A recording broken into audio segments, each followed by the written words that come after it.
Line up, you fucking nerds. Who wants a shot at the champ? They bring the heat. Francis Ngannou is the hardest puncher in the history of fighting.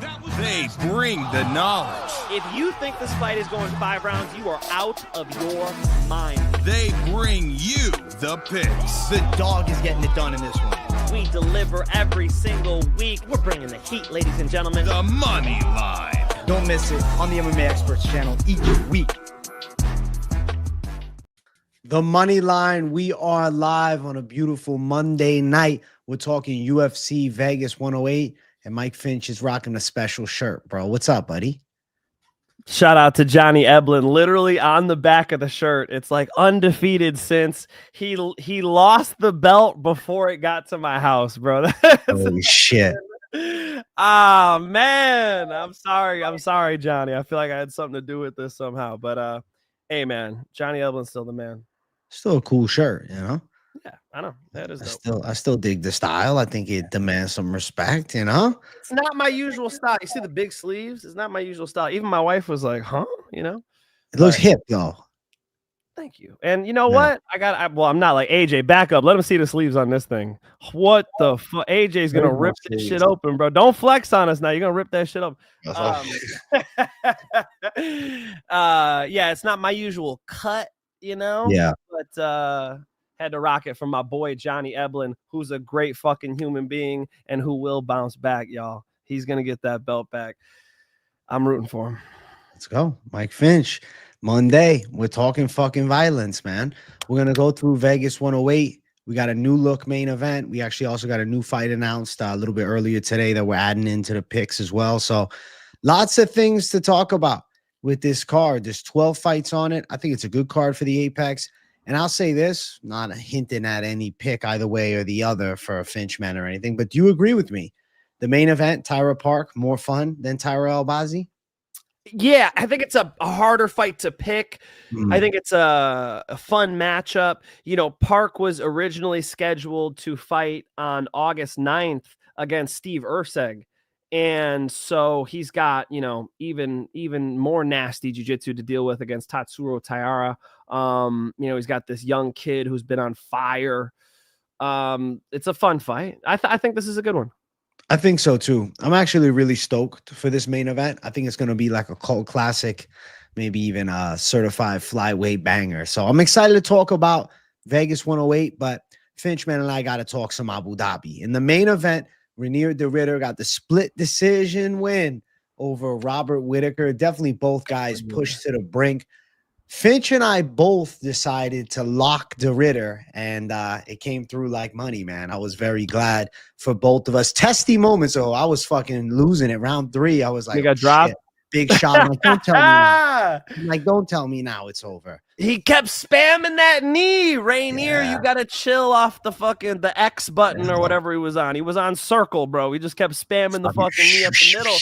And it's a great shot, bro. The way first off, he's tall. He's got these wide hips. You know, Paulo Costa's talking shit saying he's, you know, the most awkward guy next to the champ. So RDR versus DDP for the goofiest fight. But no, I think that, you know, it's a good, effective style that's unique. It's just that he can't just spam it. And so he really did pay, you know, for going for it. When he did it, it was like almost 2 in a row. He throws it. He starts walking down. He throws it again. When you do that, you know, it's going to be a lot easier for a great striker like Rob Whittaker to find a shot, which was a beautiful big overhand right hook that damn near put Rainier de Ridder out. AJ, besides that, and the first round, which was a bit of a warm-up, Rainier de Ridder took this fight over. I mean, even that round that he got absolutely clobbered with that right hand, the reason why he got clobbered because he had already backed up and smacked up Rob Whittaker. He was winning the beginning of the round. And then after getting clocked, he fucking gets on top and is able to get a lot of control time in on Rob Whittaker. So he even made that round close. You know, I talked to somebody today who scored it for Rainier de Ridder. I did not score that round for Rainier de Ridder, but I thought it was a clear 3-2. And dog money The lock streak continues over on Premium Channel. We had some big dogs, AJ. We had Martin Boudet at plus 250.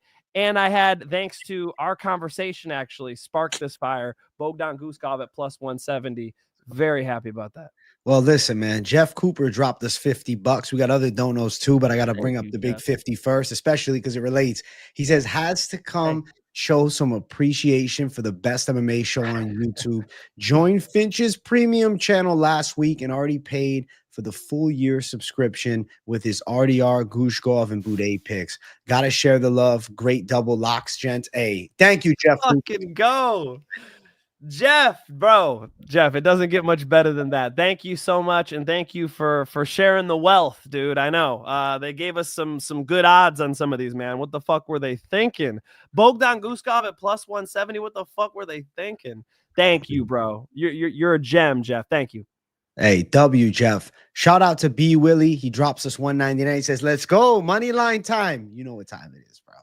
Let's go, B Willie. Fuck yeah, guys. I mean, it was a good week of bets. I told them over on Premium Channel, I'm like, yo, I want to drive to Vegas this week. I told AJ, I'm like, I want to drive to Vegas this week. I had a 1-year-old's birthday party to go to. Dang it, Amara. You know, I could have went out. That's okay. Shit. It's all right. It is what it is. I bet as much as I could in my app. And so, you know, we ate. So we're happy about this. Let's go, Finch. B Willie, thank you for 199 again. He says Pickup MMA has been caught red-handed. I don't know what happened, but I guess he got caught red-handed. Pickup MMA has got to be up to some shit. That checks out. That checks out, B Willie. And then Brendan Ironside, Brendo in chat.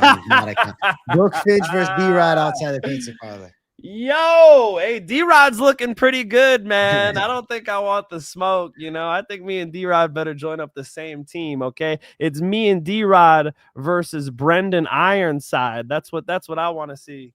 And it ain't just a pizza parlor. It's Little Caesars, bro. This ain't no, you know, at least if we're going to fight outside of a pizza parlor, can we get a better spot than Little Caesars? It ain't going down. Fights happen outside of Little Caesars. People are hungry. That's actually right. Yeah, somebody's got beef out front of Little Caesars. I unfortunately, okay, I'm a nice person, AJ. I don't look for fights. I got in a fight inside of a pizza place. Really? Holy shit. Damn. Yeah. This guy was picking on this girl over here on Main Street in Huntington Beach. And I just told him, hey, man, you know, you hurt her. Just leave her alone. And that was not enough for him. So unfortunately, I had to go down. That's not, you know, I don't try to go around fighting people. Okay. When you train martial arts, you should do the exact opposite. You should diffuse. But, you know, if I need to, we got it. All right. We got it on lock here. It's dangerous town to fuck around in, by the way, AJ. It is. A lot of fighters in Huntington Beach, bro. There is. Yeah. Holy shit. It was like Tank Abbott was known for beating people up on Main Street in Huntington Beach. That was a thing. Okay. You can go piss off Tank Abbott and get a pool cue to the head. Is that what did they do it on purpose? Early 2000s.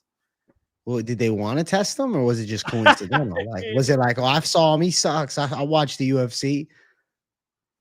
It was like he said he had over, what do you remember his record? He's like, I'm like 210-0 in street fights or whatever he would say. Shit. He would have a legit number, you know, which I'm gonna cast a little bit of doubt on that number, but it's you know, it's a lot of fights for sure, like in and out of jail, you know. It was a thing. It was a thing. Tank Abbott, you know, likes to drink and likes to punch people in the face. So I'm not that, okay? No. The time I fought in the pizza place, I just don't want to see nobody picking on no ladies. Like if a lady tells you to leave her alone, you know, hopefully all men can respect that. Fair from the Finch. Fatherly Finch up in here. Thank you, bro. I mean, I got 2 little sisters, you know, I can't be. Yeah. Can't be out here. I literally, bro, was Halloween. I was dressed up in a police officer outfit, you know. That's funny.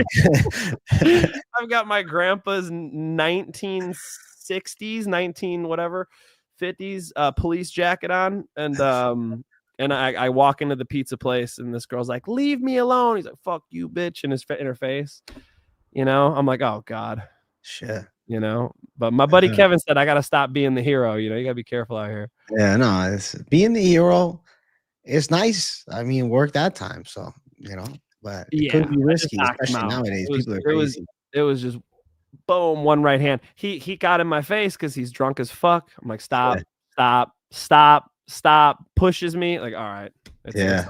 I can't. Possibly I'm like, chill, drunk bro. too, I right? can't let you get close. Yeah. Chael Finch, man. Can't. Chael Sonnen. Chael Sonnen is in the bones, man. You I know, get you Chael look like Sonnen a a lot. little Chael. Is Chael Sonnen your father? No, I'm Chael Sonnen's father, y'all.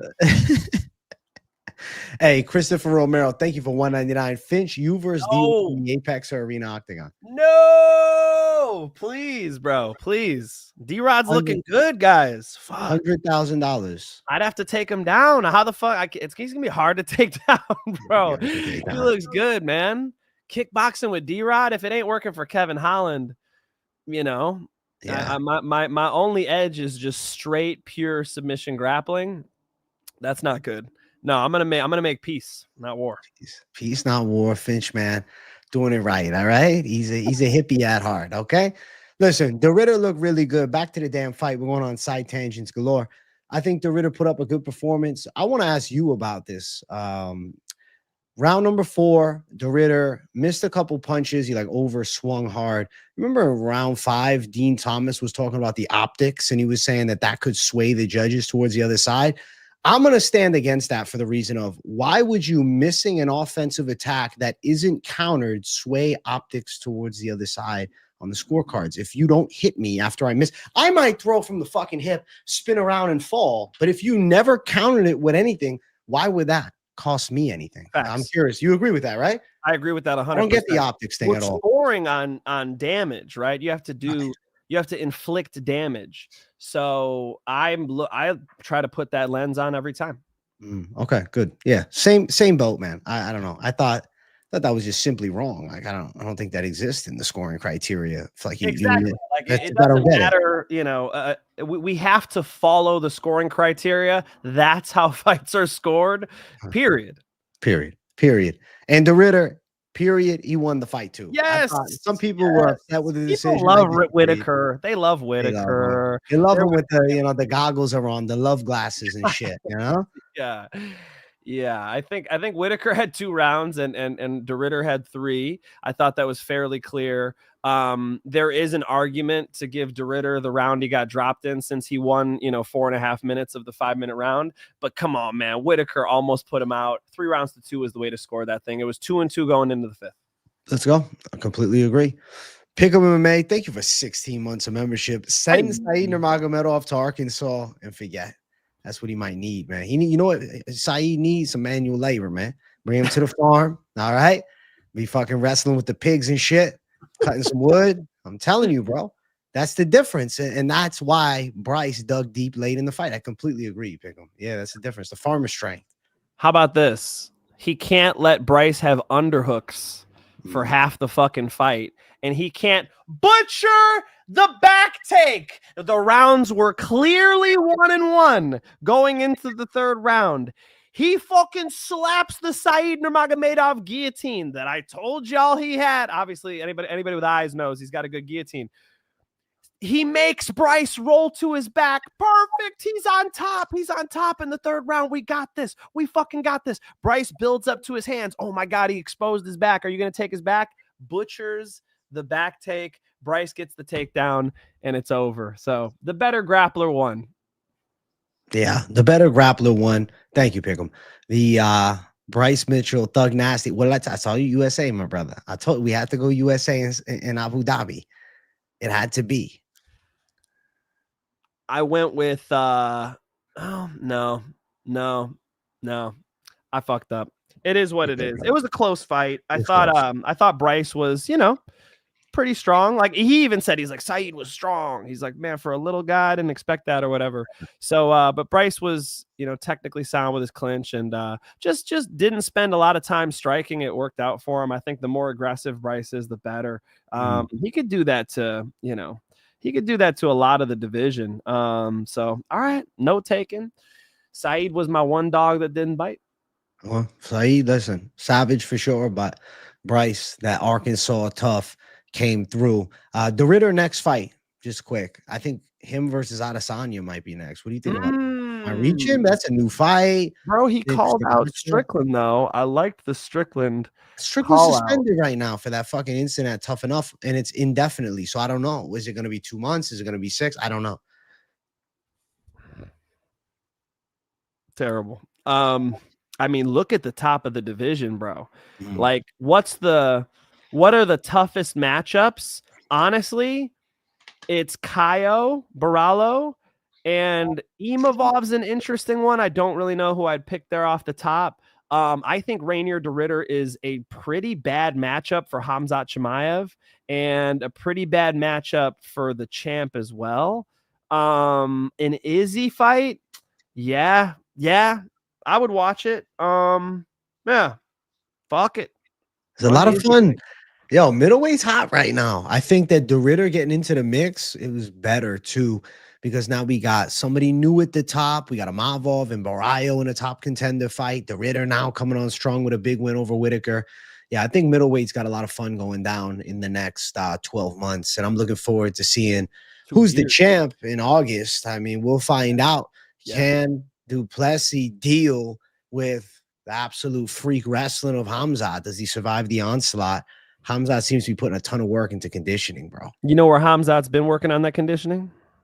I don't know exactly. No. Right over there. Really, Huntington? Over here in Newport. He's training with Armin Sarukian about 10 minutes away from me over here in Newport. Yeah, interesting spot to train for this, right? Newport with Arman, you know? But yeah, he's putting a lot of work in with Armin Sarukian. They've got a few guys out there. TJ Dillashaw, I saw, was working out with them. And his old conditioning coach is there too. Yeah. Clearly they're putting him through that. But I thought it was interesting. I guess, you know, maybe the focus is fitness. The focus is, hey, how do we make this guy a 5-round fighter? You know, I just think it's part of his style, guys. You know, a sprinter's got to sprint. Yeah, he is a sprinter, man. But listen, if he can sprint more times than 3, you know what I'm saying? It's better for him. As many as we can get out of him. I don't know if he'll ever be a 5-round Marab style, but the difference is he fucking finishes people. I think Topuria is an example. Now, different style totally, but he's that sprinter body type. He puts that pressure on you, but he doesn't waste energy and he can explode. It's like Khamzat needs to find a way to stretch that energy out because, man, he is vicious. Nobody could deal with the tsunami in the first round, right? Nobody could deal, I should say tidal wave, right? Tsunami kind of keeps coming. Tidal wave in the first round. But it is a 25-minute fight. We'll break that one down. We got different fights this week. We got different fights. And I want to touch on the co-main event. And for Rob Whitaker, I mean, there's still fun fights. We'll see what he decides. But I definitely think we've seen one of the last 3 probably for Whitaker. I can see him with 2 more. I think this is now the final phase. But co-main event, we had wrong co-main event. I'm looking at this week. I'm too excited. We got Yan versus McGee. And it was Piotr Yan, I think, looking as good as ever, sharp on the feet, picked his shots well, was able to tune up Marcus McGee pretty nicely. I liked his combinations. I liked the way that he was ripping power shots, but not overthrowing anything, keeps it set pretty tight. Yeah. I mean, it was just a vintage Yan, but also like some new wrinkles to it as well. I thought he looked excellent. Marcus McGee's actually pretty good, and I think he showed that like he's a top 15 guy for sure, but Yan's top 5. And I feel like title fight's probably next. Yeah, I think so, man. You know, he's right there at the top of the division. His boxing's beautiful, that constant pressure. You know, I saw a lot of you guys on Marcus McGee, and I just was not, you know, I don't see where this like talent or this like outstanding skill is. He's good everywhere. He's competent. He's got cardio. He's not an idiot. He doesn't, you know, throw some stupid shit and get caught. But it was just Piotr could just kind of walk towards him, beat him up, not get taken down. He actually hit a nice takedown in the 3rd. I fucking love those trips those guys are doing. That shit is a beat, like it's awesome. Yeah, Piotr Yan was able to look real good. I like what you said. He looked like himself, man. It's just vintage Piotr Yan. It's high level shit, you know, his tight guard. He lets you punch him in the forearms a little bit, punch him in the gloves a little bit. He landed cleaner, better shots. Beautiful performance. If not 29, 28, 30, 27. Agreed. I thought it could have been 30-27. That was my card. Yeah. But all three was 20-20. I thought he could have got all rounds. Good performance for Jan, and I'm looking forward to a potential rematch with Merab. You know, I don't know how he deals with the relentless animal. Obviously, Merab's got to deal with Sandhagen, but assuming that he does, I don't know how he deals with the relentless animal. It's hard to do, but definitely he's got the boxing chops to land some big shots. If he could keep it on the feet and keep some range. Yeah, I mean, it's fun, right? He's only 32. He's in his fucking prime. Let's run it. Let's run it, man. Any other touches on the card you want to mention here? Just that we're fucking blessed, man. It was sick watching Rainier de Ridder come through. I was getting text messages from people, congratulations, because everybody knew I was hyped on this fucking card. Now they always say congratulations. Yes. I'm going to drop my 5 most confident picks after this, but if you want to see my bets, I'm dropping them over in the premium channel. DM at Mike Finch Show on Instagram. I'll get you in there for the bets. AJ, we're on a lock streak, man. I'm super happy about it. Let's go. Finch, man, doing good work. I hit the lock last week, too. It's 6 out of 7 for me on the plus money side only. And I'm excited as hell for more, man. This week's going to be a good one. I just wanted to quickly say one thing, bro. What'd you think about takedown defense, but no output Ibo Aslan, bro? Did they pay him to fucking not throw? What the fuck is going on? What is with this, man? Everybody's getting paid off in Abu Dhabi. I don't know how many times I've heard these, dude. The other one people were asking me about was, do I think that Herzog was getting paid off to let the UAE warrior hit me with the Muhammad Yahya get dropped. He was out at the end of that round. Was it the first or second? He was out, bro. He looked away, limp and shit, and that fight went on. That was wild. I don't know, man. I think he was a little gun shy. You know, this was probably the worst fight on the card, and we were both on Ellen Kala, right? No, I went Aslan. I believed in the ass, man, and he shit in my face. Hey, Herzog was possessed by Mario Yamasaki. We just not to bring up valid as fuck. He was. I don't know what happened, man. Herzog's a great dude. All right. Me and Jason Herzog sat on the Bellator bus and he gave me like recipes and shit. I still haven't used them. I don't cook ever. Shout out to Wifey for cooking dinner tonight. You know, so he's a good dude. I don't imagine him taking money from Vegas to extend fights. No. It's just not my impression. No, I don't think so. And this one real quick, the shock of the night. I mean, Salikov puts the beast of a man Lee all down in one hit. That was fucking fantastic. That was like a storybook type knockout. Whoa. You know, that one was wild, AJ. That was crazy. That one was wild. And that blew up everybody's parlay, dude. I mean, who did not have Lial in a parlay? Like everybody thought it was. They looked like, come on, Salikov, he's solid, but especially to knock Lee all out. My God. Yeah. The real spoilers were, you know, well, I had one which was Bude at the plus 250, but this one was wide for Lial. Muslim Salikov was jacked though, dude. Even before they started the fight, I was like, damn, homie's got abs today. You notice that? TRT works well. Yo, you said it. Listen, I don't know. USADA's gone. I'm not saying they're not drug testing. All I'm saying is I've never seen Muslim Salikov so jacked, and he's and he went out there and blasted Lial. He just let Lial walk right into it. Lial was just walking him down a little disrespectful too. Like, you know what I mean? Like Lial really just had no care in the world. He's like, all right, I'm sorry, old man. Like, no, man, this guy can sting. Yeah, fucking crazy, man. Salikov, savage. I think if you're Salikov, you're looking at Lial's fucking acne in that other fight. You're thinking, all right, he's on the juice. What am I doing? I'm going to fucking go in without it. Right. Now I'm going to fucking fight this animal. So I don't know. Yo, Salikov was jacked and he hit hard. He was fast. Oh, shit. What happened? I ain't saying. I'm just saying. I think that the truth to be told is this, bro. And this is what you guys got to understand. To test for TRT, especially if it's within the normal range, unless it's the stringent testing of USADA. Honestly, these guys are able to probably microdose daily injections or a few times weekly and end up passing the test because I I don't know. There's like a low detection rate in certain amounts. And then, you know, if you're not having the same rigorous testing protocols, I'm also not really complaining about it because I get it. I mean, Salikov 41, he probably needs a little fucking TRT to go out there and throw down with the prime Leal, who might also be blasting some shit. So, you know, I'm not going to say nothing. The TRT exemption is weird for me because like I'm halfway in favor of it, halfway not. But like, I feel like it's better to just leave it unsaid with the exemption. Guys over fucking 38. If they're not getting tested, they're not popping, whatever. If they're passing, bro, but it makes it harder. It makes it harder for guys like me. Like rest in peace to Hulk Hogan. What an incredible entertainer and what a just a legend, man. Hulk Hogan. Legend. I don't even like fake wrestling, but Hulk Hogan, dude, he's the man. You know, they take, I mean, it's no secret these guys are taking anabolic steroids. It's fucking bad for you. It's bad for you. You know, Arnold Schwarzenegger has a fake heart.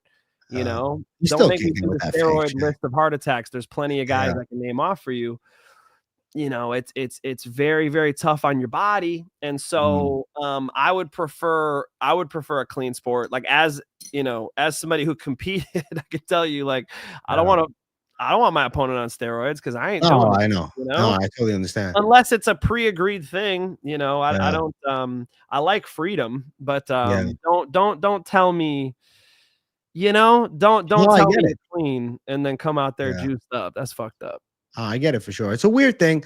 I don't know. It's strange when you hit 40s, right? Fucking guys got hit in the head for years. He's probably got grandfather testosterone levels, so it's like, to bridge the gap a little bit is nice, but then still, to be fair, synthetic is not the same, sustainability, right? It's at a more peak level. I don't know. The TRT era was crazy. It was crazy. We had TRT Vitor. We had Dan Henderson well into his 40s, just savage, knocking people the fuck out. I mean, the TRT era was special. Yeah, the TRT era was savage, bro. Listen, if they're 38 plus, I'm not asking no questions. Like Salikov, it is what it is. I'm not trying to rat him out. It is what it is, you know? He shows up jacked, it is what it is. He's fucking winning the fight. Nice knockout. Fuck it. Yo, you saw Islam Makhachev in the crowd? Yeah, he was hype as fuck, man. He loved it, dude. He loved it. Sick. That was sick. Good knockout. I had to shout out Salikov because that was a great performance. You guys know what happened. I mean, listen, Gushkov looked great. Mitchell got a gritty win. Almabayev ends up beating the prospect. Sharabullet in a war with Barrio. The card was fucking great last weekend. And enough of last weekend, though, because it's about this motherfucking weekend. And we're going to start it off. It's UFC Vegas 108 time. All right. Fight number one. We got Austin Bashi versus John Yannis. Mike Finch, I've been talking a lot. Let me give you the microphone. Does Bashi run through the short notice replacement here as he probably should? Bashi bashes Yannis, man. I watched Yannis go to a split decision a couple fights ago. That was a fight from 2023, a headliner fight. And, you know, he's durable. He could strike for sure. But I don't think Bashi's going to spend that much time on the feet with him. You know, Bashi's takedowns are pretty impressive. He's got ground and pound. He's got abilities from the top position. I think he's going to be comfortable in this matchup, man. I think Bashi kicking off the night right makes a lot of sense. You know, a young kid, 23 years old, but he beat lost to Christian Rodriguez via decision in his UFC debut in a pretty competitive close fight. Christian Rodriguez, you know, a higher level guy. Christian Rodriguez has played spoiler a couple times. You know, you could have had Christian Rodriguez dog money a couple times. You know, I think Austin Bashi in this matchup should be able to walk towards Yannis and get these takedowns. I'm going to take him via decision. Yeah, I think Bashi wins. I'm thinking, I don't know, man. Bashi could end up submitting Yannis. Back in 2024, year and a half ago, Gabriel Wanderlei pulled off a choke in round number 2 against him. He does have 3 knockout wins in a row, and one of them is Nick Aguirre, who's a former UFC fighter, and he knocked him out in the 4th round. But I definitely think that, yes, Yannis can crack. He can throw some heaters, man. He can mix it up on the feet.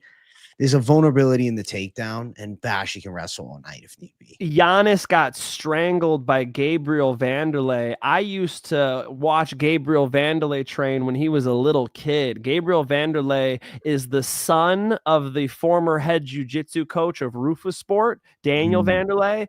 Daniel Vanderlei, you'll see him back in GM3's corner, Anthony Pettis's corner, et cetera, et cetera. He's got a lot of fighters under his stable. That I saw him as a little teenage kid in the gym, you know. I don't think we ever trained together, but we were on the same mat. And you know, it's just cool to see him blowing people out of the water as a pro. He's real good. He took down and strangled Yannis. It just gives me more confidence that the grappling game of Bashi is going to come through here. Yeah, I think Bashi handles business. I don't see odds at the moment, but I'm going to deep dive and double check as Finchman will read off the dono for the folks. Hey, good noodle MMA. Bashi wins these for real. Come on, mate. Yeah, I think you are correct. I think he just has to get past the striking. That's the biggest issue here. You can give an edge to, you know, green zone striking for Yannis. And I also saw my boy Jeremy in the comments saying that he gives us props for getting excited, hyped for this card because he's skipping this one. Jeremy, I don't skip a card, brother. Never.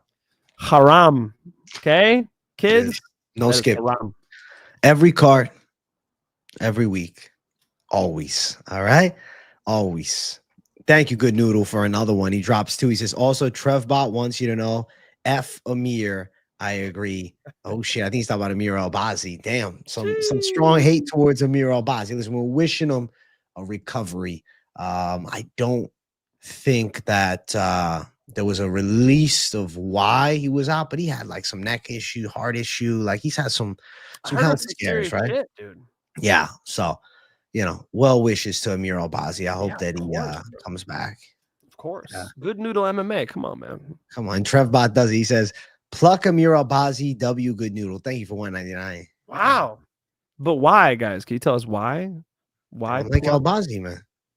They just don't like. They just chose not to like him. Like, I don't know. Why do you guys hate him? Why do you guys hate Amir Albazi? Bashi decision. Yeah, Bashi decision, Bashi submission, and I think I'm gonna call. I feel like Yannis is gonna come out hard. He's probably thinking, "Fuck, I need to knock this motherfucker out." I don't know. 3 rounds with this kid seems like terrible ideas. But with that, I think he could end up getting taken down, countered on the sub, choked the fuck out. I'm gonna say Bashi ends up subbing him too, but I think it's one-sided. I don't see betting lines. I looked for him. I'm gonna presume 5-1 odds. You think so? That's what I'm thinking. Yeah, I couldn't find a line either. Hopefully they're not watching the show and they give us better odds than that, dude. You know, because I already put on my list. I write who's a lock. I already put Bashi as a lock. We got 3 donos. We got donos going nuts over here. Jared Nunes, thank you for $19.99. Fellas, what's going on? My bad. Was in Germany last few weeks, so I missed the shows. Hope all is well. We're glad to have you back, bro. Hope you enjoyed it. Man, I hope you enjoyed the beer over there, brother. Yeah. Let's go, Jared. Thank you so much for the $20. Never been to Germany. Looks fucking awesome. You know, I was nearby. We did France and Switzerland, and we were all over the place up there. But Germany looks real cool. So it's not your bad, bro. Go see the world. Very nice. Oh, shout out Jared Nunes. Jeff Cooper, thank you for $9.99. Another big dono from him. Every damn card. Savage. Come on. Savage. Jeff knows what's up. He knows. He knows what's up. Good Noodle with another 2. And this is why. At least he gives us some reasoning. Rob Kaikar France, but hey, he didn't write the scorecards. And pull out privilege treatment. Shit. Pull out privilege. This ain't he's got. How many fights he pulled out of? Let me find out for you. Let me see. I got Tapology right in front of my face. All right. Is it a problem? Amir Albazi. Yeah.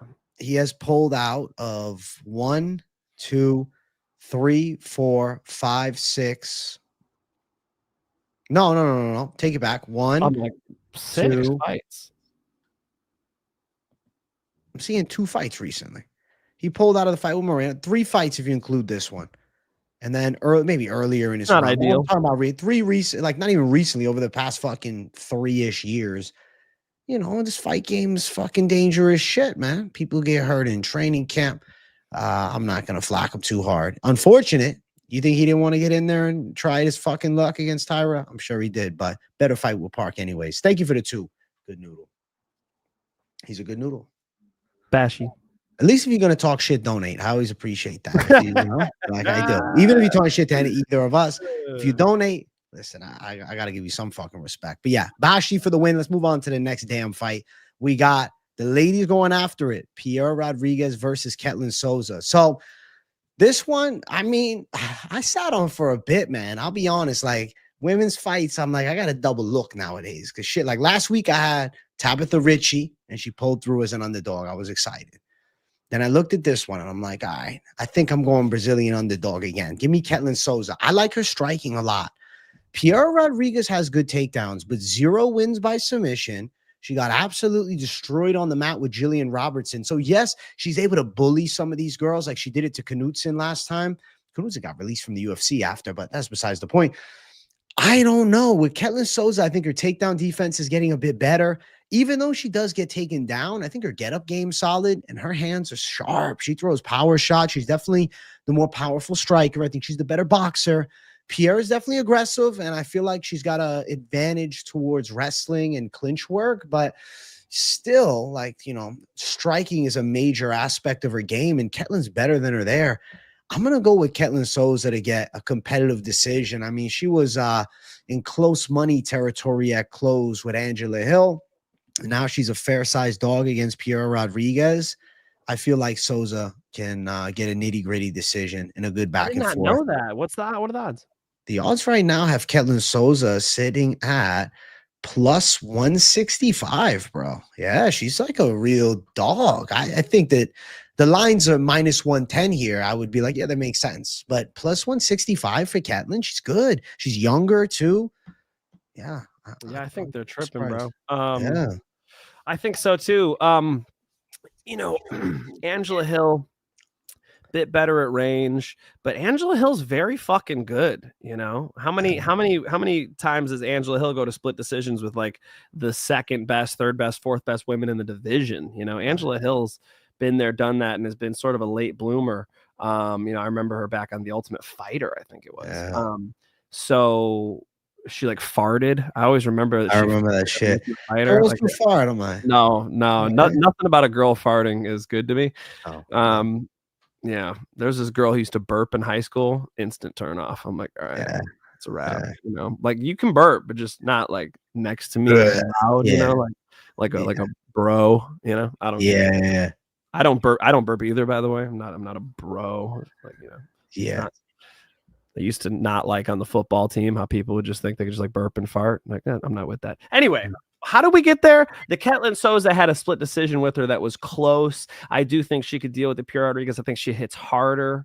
I think she's gonna. It's gonna be close though, AJ. It is. I think it is a fight.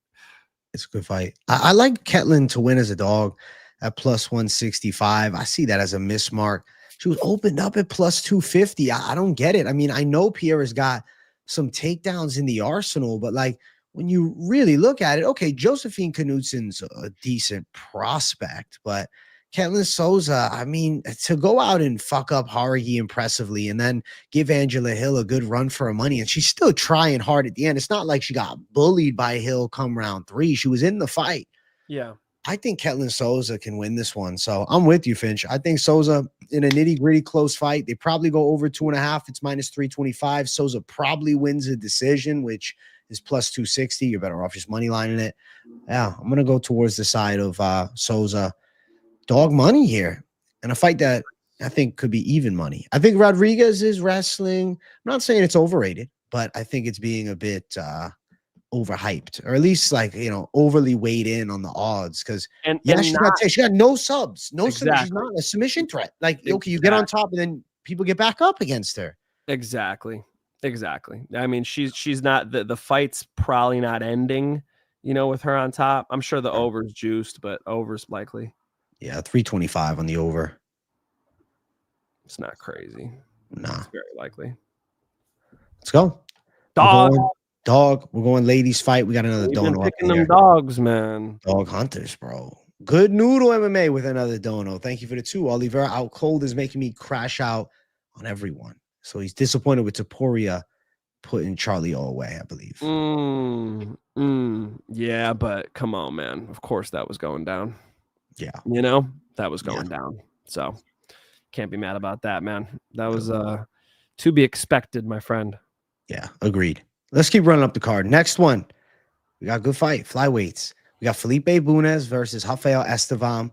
Estevam stepping in on short notice to take on Bunes here. Now, Estevam is undefeated as a pro, but he's not without some yellow flags. If you remember his last fight against Jesus Aguilar, round 3, he's fucking gassed. Yeah. Charles Johnson, same thing. First 2 rounds, he's strong. Grappling pressure is pretty good. Striking's okay, but definitely in shape in the first 2 at least to put a hard, pressure-based pace on opponents and out-grapple them. Felipe Bunes is a legit black belt. He trains with Patricio Pitbull. So this is like a very, red flaggy fight because Estevam's a 5-1 favorite. I like that he's 13-0, regardless of bad third rounds. You have to still give credit. He's getting wins. And if you win 2 rounds and then don't get finished in round 3, you get a win here too. But Bunes is no easy out. I'm going to pick Estevam with a lot of hesitancy. I'm definitely worried about it. I'm going to base a little bit off the weigh-ins and feel the body language out because Bunes was scheduled to fight Andrey Lima. 2 weeks ago, Estevam takes on short notice. You got a guy with gas tank issues already, now stepping in. But there's an issue that lies with me on the Bunes side. Okay, he hit Jose Johnson with an armbar, but Johnson's submission defense ain't great. Estevam's got good jiu-jitsu, is a Nova União prospect. Like, yeah, there's red flags, but is Bunes the guy to exploit that weakness? Is Bunes this proven cardio machine? Not necessarily either. He got melted in the second round by Joshua Van.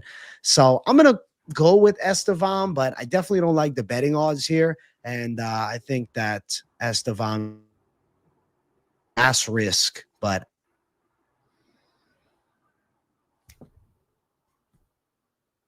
AJ, you just froze on me. well, that was me. The Wi-Fi went out. What the hell happened? Am I back? Now I can hear you at least. Bana. Can you hear me? Whoa. What the hell happened, Mitch? I'm back. I'm back. Bro, AJ, I looked up Frontier. They don't fucking give me good Wi-Fi here, okay? I called and everything, all right? I'm doing my best. Bunes and Estevam is fun.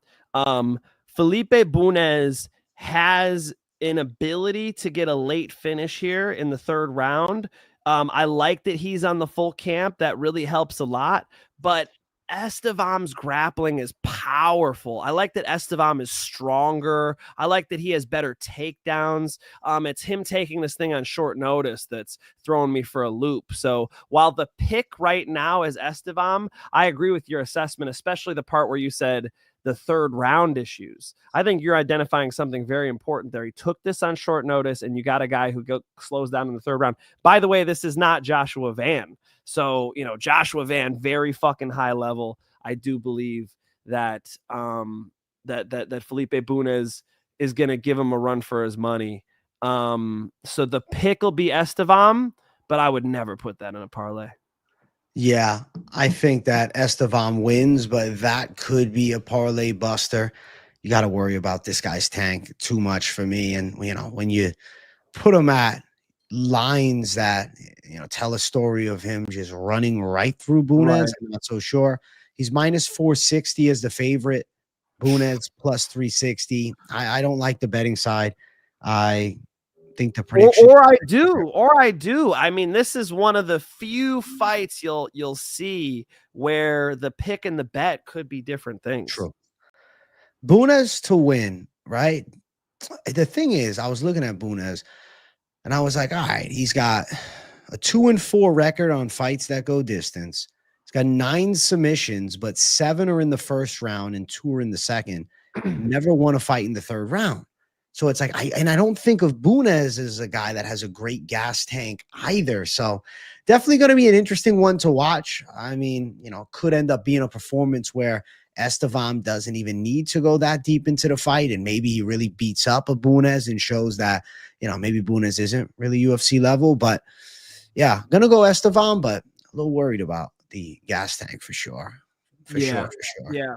I think your finger's on it there. Not an easy guy to submit. If the submission game was lacking, I would already be on Bunes submission. I got to see Bunes spar against Davison Figueiredo and put rounds in over at Fight Ready in Scottsdale, Arizona. I got to interview him before he ever went to the UFC, so I've watched his career closely. Very, very good jiu-jitsu, even off of his back. Does he submit, an Estevam off of his back? Probably not. He's going to need a moment in this fight. Does he find it? Maybe. Might be the first fight of the year where the pick and the bet are different things. Let's go.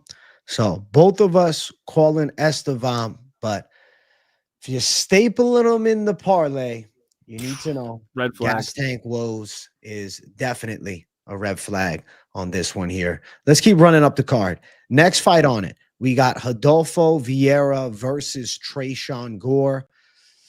I'm going to go with Rodolfo Vieira, though I like Tresean Gore's stand-up a lot. He's got good power. He's got some, explosive kicking abilities.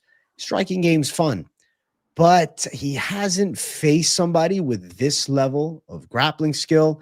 And he does have a good ghillie in his own right. He got Trockley and Josh Fremd with tight ghillies, but I don't think that necessarily equals submitting Rodolfo Vieira. I expect Vieira to press him backwards towards the cage. I think Vieira wears on him there. I think he works takedowns from there. And I do think eventually Gore is going to get his back taken in the fight. And I think Vieira is probably hitting him with a rear naked strangle. Could even be an arm triangle if he ends up in like half guard top position. I just don't think Gore can deal with the level of jiu-jitsu on the opposite side. And it's not like Rodolfo Vieira has chin issues. He's kind of seemed to have cleaned up the gas tank woes of the past. And I know some had mentioned, oh, well, Petrosky tuned them up. Petrosky's a competitive grappler. I think Petrosky's definitely slicker on the mat than Tresean. So when I think of Tresean Gore, I think of striking. And then add on top of all of that, 3 months ago, he was knocked the fuck out by Marco Tulio and took a lot of damage in that back and forth fight. So yes, he's got power, but I don't think Vieira is just going to engage in a brawl on the feet. I expect him to look to get this fight to the ground.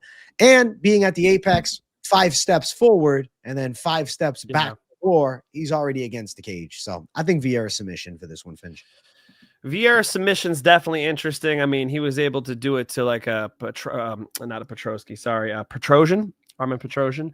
I had Petrosky as a 3-1 dog. That was sick. Okay. Because I thought, if you get stuck on the feet, it could be an issue. Sure enough, it was. And a similar thing is happening here. I think Tresean Gore is more dangerous than a Vieira on the feet.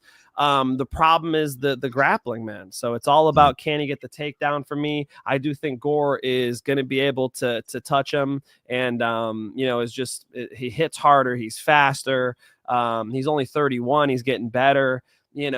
I believe that Gore is going to give him a real run for his money here. The issue is if Gore's back hits the mat once, my confidence in him plummets. Vieira a lot better at submission grappling because that advantage is so wide. I'll pick him here. Yeah, I'm gonna excuse me. I'm gonna agree with the Finch. I think the edge. My God, the throat's killing me. Home. Fucking choking over here.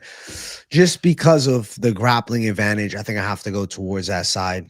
Though Gore's striking, it's powerful. I mean, yeah, we'll find out. Rodolfo Vieira, he did get dropped by Cody Brundage a while back and then was able to come back and submit him. I don't know, though. I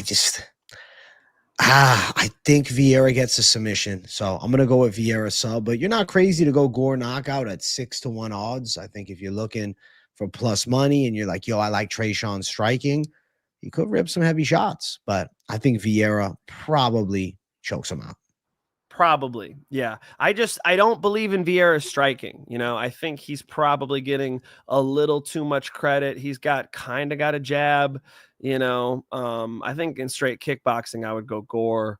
Of course, Gore's, had some wrestling experience. I've heard him called a wrestler. He's got that guillotine, but come on, bro. I would be shocked if he could I think it'd be stupid.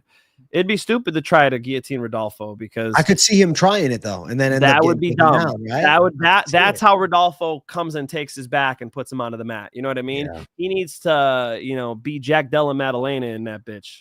Yeah, which Not so sure that he's got those type of abilities. So Rodolfo Vieira, the pick for both of us. I think he gets a sub. Finch thinks so too. And let's keep running. Next fight on the card, we got Rinya Nakamura versus Nathan Fletcher.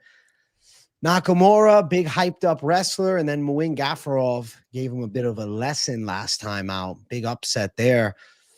The thing is with Nathan Fletcher is he does have good ground skills, but it's not necessarily in the wrestling department. It's more in the submission grappling side.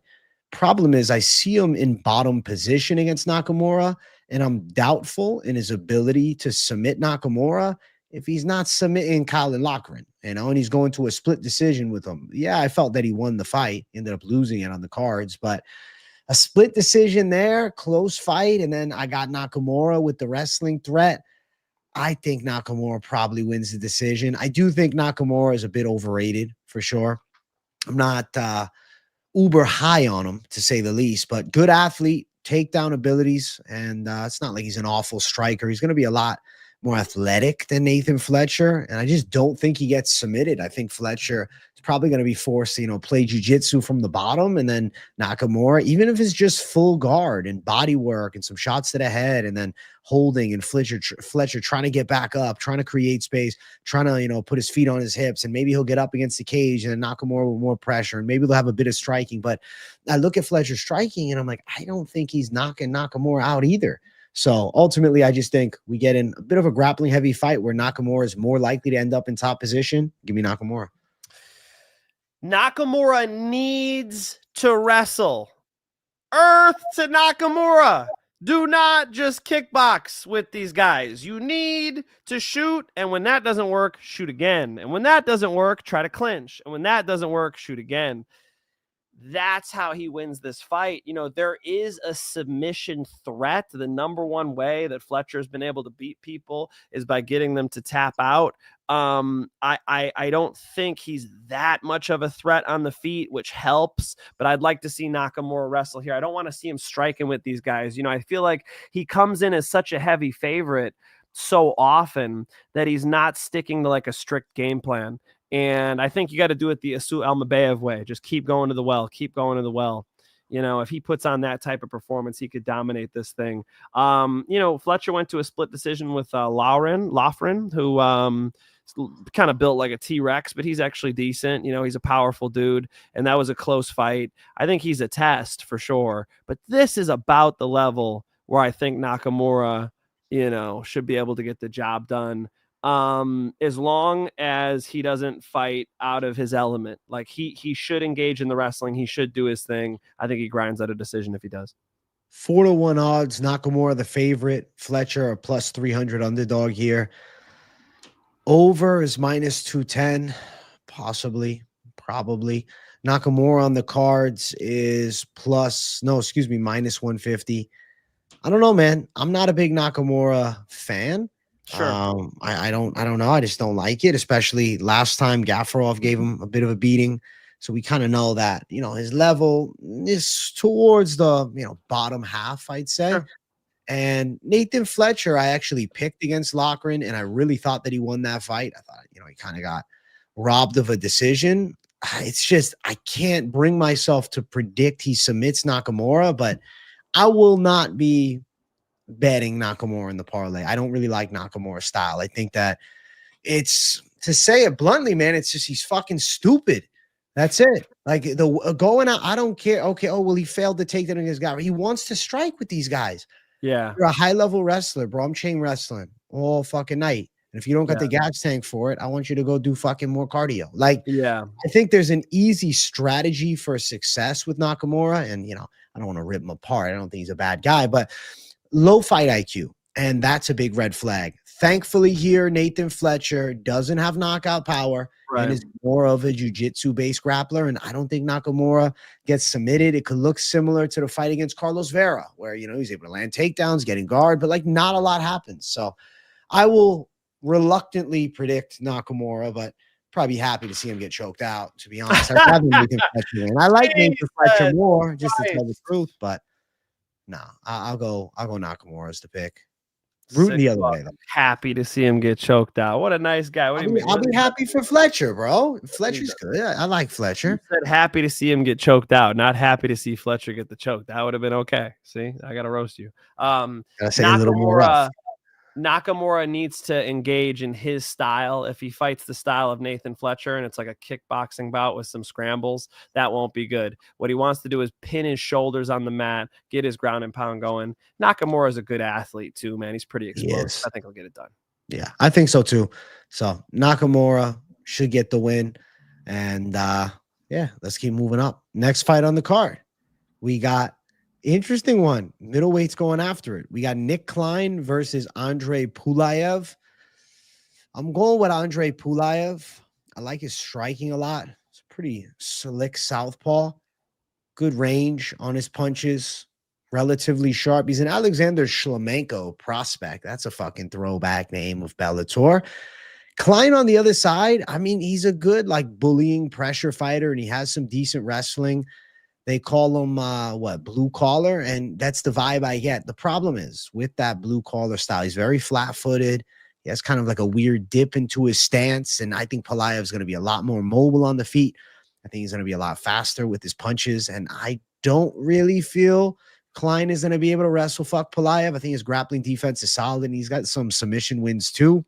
And then I don't know, man. I think Klein might get knocked out. He's been KO'd before. I think he might get chinned here in maybe the second or third round. He got the L against Mansour Abdul Malik last time. He did well early, and then second round started falling apart.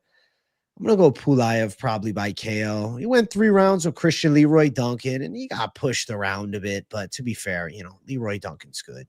Leroy Duncan's a good, like, unranked middleweight, and I feel like Pulyaev should win this one. So I'll pick him. More experience. He's a Russian savage. I'm going with Pulyaev.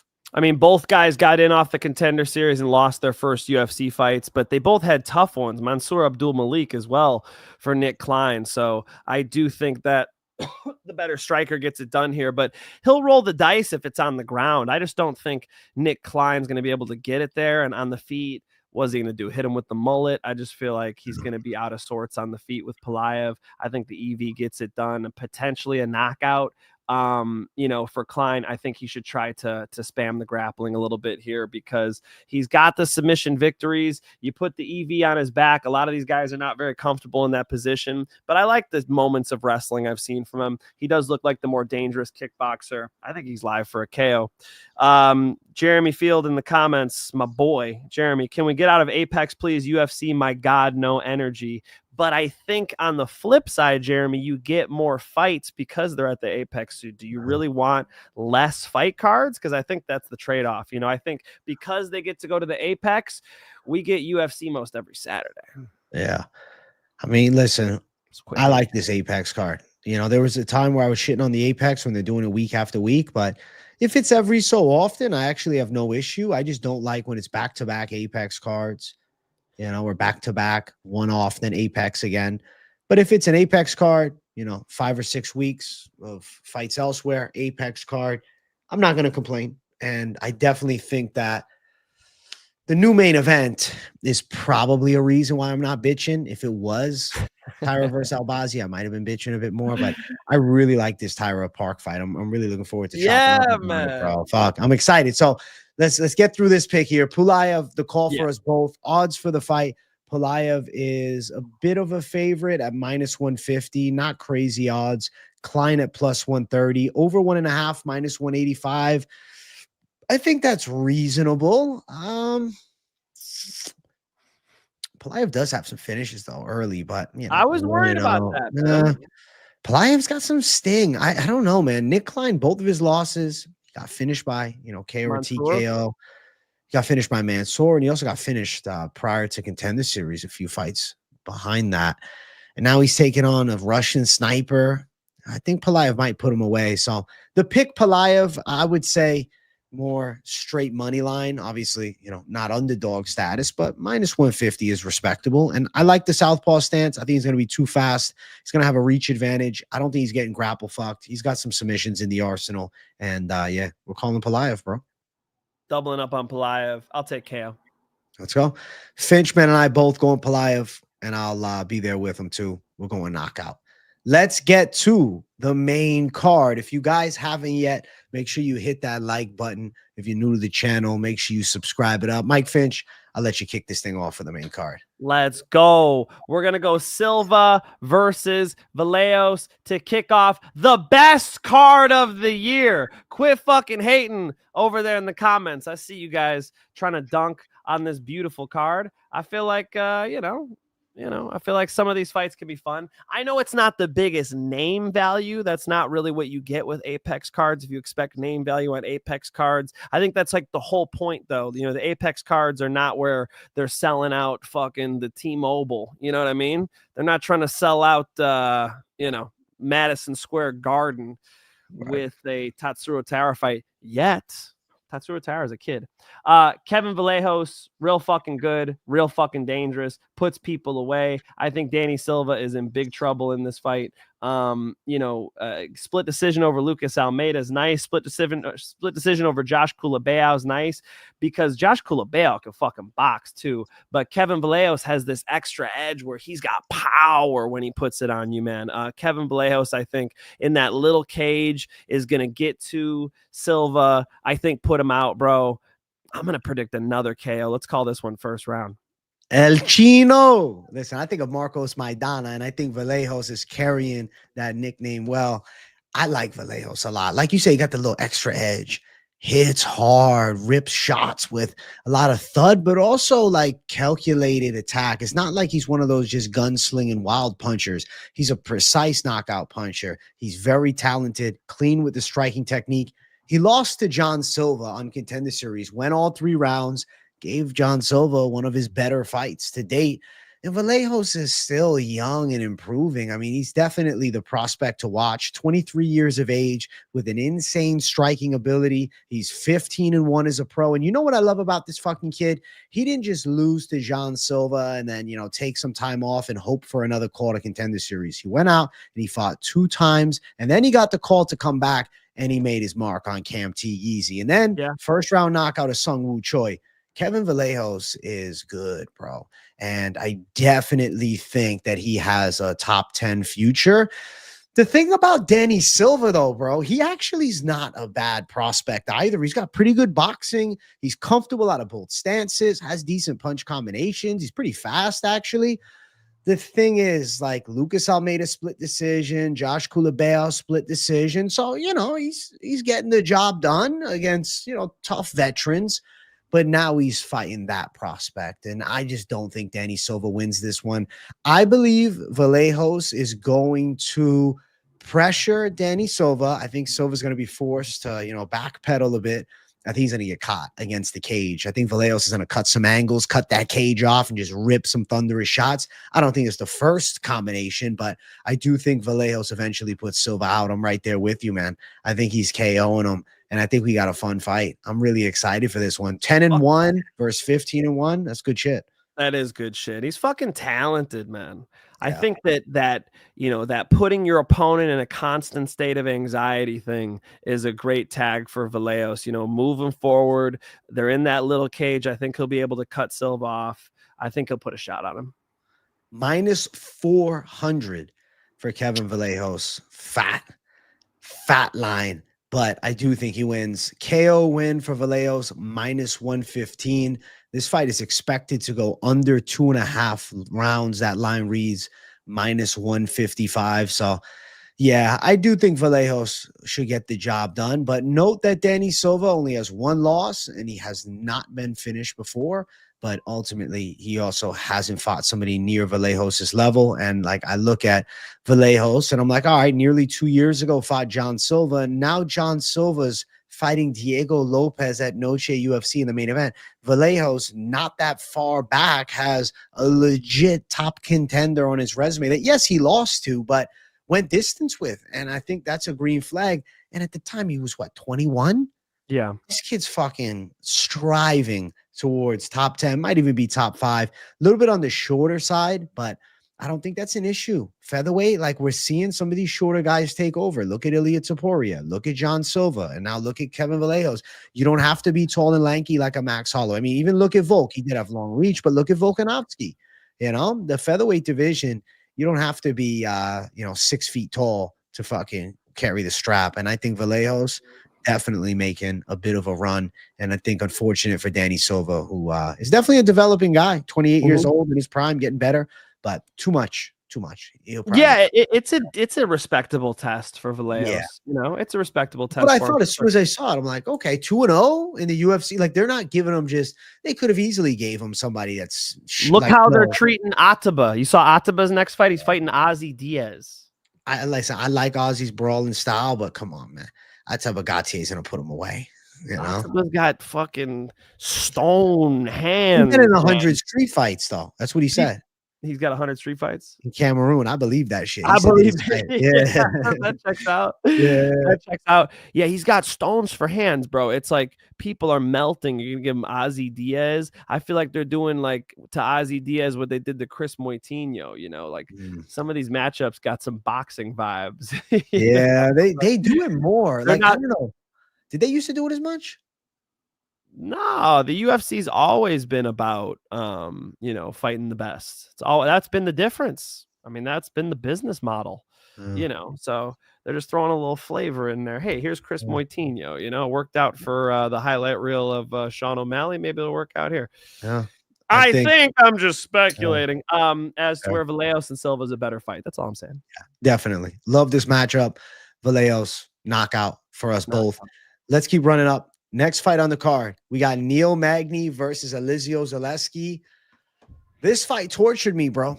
I literally recorded the video and I'm like, am I going to pick flip now? I'm like, did I make a mistake? I sat on this and I was arguing with myself a lot because a couple of years ago, I would have said, all right, Neil Magny, aggressive clinch work, right? He presses him up. But now I'm like 2 bad losses in a row. And to be fair, though, really good names that he lost to. Carlos Prates is awesome. Michael Morales on the rise right now, just destroyed Gilbert Burns. Yep. The thing about Zaleski, though, that I do like is he has pretty dangerous striking, even at 38 years of age. His kickboxing is powerful and obviously got knocked out by Chidi last time. But Chidi's more of a danger threat in the clinch, as opposed to Magny. He's a control threat in the clinch. I think Zaleski's pretty physically strong. I believe Magny's going to look to close that gap on him, but I feel like Zaleski could escape those clinch battles and land some big counter shots. I'm seeing either side. There's a reasonable argument for it, but I'm leaning towards Zaleski decision, but it depends on what's left in the tank for Neil Magny, because I don't know. I think Zaleski hits harder. I think he's more explosive. I think Magny's better in the clinch. Might have a better work rate over 3 rounds, but the chin might be, a little bit weathered, a little bit worn down. What do you think, Finch? Yeah, 2 guys in their late 30s. Neil Magny, I think, will look more like a grappler here. I think Zaleski's going to look more like a striker here. Classic striker versus grappler matchup, honestly, which should be the strategic approach to both guys. Zaleski was able to put out, Scoggins and go to a draw with Renat Fakhretdinov. He's had a decent amount of competition inside the UFC as well. And Neil Magny was able to come back against Mike Malott, which is pretty impressive. But besides that, has been, on a pretty bad skid here. I like Neil Magny. We used to do commentary together for Hoosier Fight Club. AJ, I'm so fucking excited. I'm doing commentary again on August 9th. 2 weeks back on the microphone. So fuck yeah, super excited about that. Here, I'm going to fade my homie. I'm going to say Zaleski gets it done. My gut tells me TKO. I'm worried. I definitely think Zaleski's explosive and can rip some big shots. And Magny's not responding well to the big shots. Like with Morales, like the way he went down.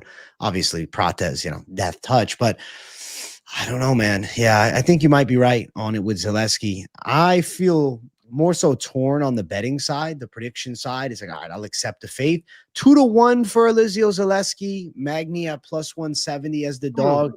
Damn, I get it. I get the Magny underdog, but also it's like when I back my horse, I want a horse that's fucking riding uphill. The Ritter last week on a win streak, undefeated in the UFC. That's the fucking underdog to ride, And then now it's like, Magny as the dog pick. Gushkov on a win streak, taking on a guy.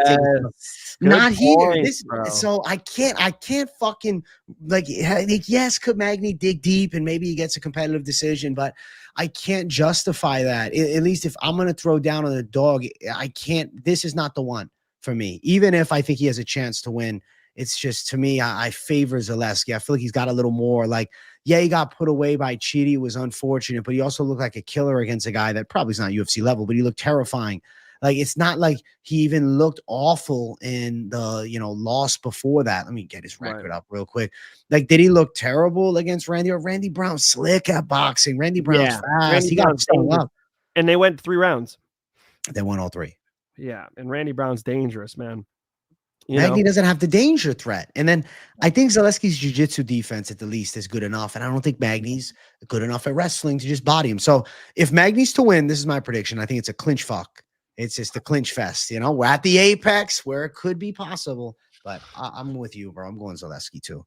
Zaleski with the striking. Neil Magny is a technical grappler. It's not explosive, it's not powerful, but he does have systems he'll put on you. Pretty wiry in the clinch. Kind of just a gamey guy, so he'll be a challenge for Zaleski, but I'm gonna trust that Zaleski still got it, man. Put some pop on his shots, gets Neil Magny out of there. KO plus 400. Yeah. Don't tell me that. That sounds decent. That is my prediction. Zaleski, the call for Finchman and I both. I was curious about this one. I was wondering, I'm like, does he go? I knew you used to do commentary, Magny, and not saying you're gonna just pick him because of that, but because of what he once was. But I'm with it, man. It's hard, bro. Felipe Bunes, you know what I mean? He was a good dude, man. Me and Felipe hung out quite a bit. His English isn't the best, but he called me, bro. Me and him did a video call one time. He hit me like, Felipe Bunes is the man. So yeah, you get to know the guys, and you got to pick with your head though, and my head's telling me Zaleski is going to put shots on him, and that Neil Magny's not as durable as he once was. Let's go. Next fight on the card. We got ladies going after it. Karol Rosa versus Nora Cornolle. I think Nora Cornolle wins this fight.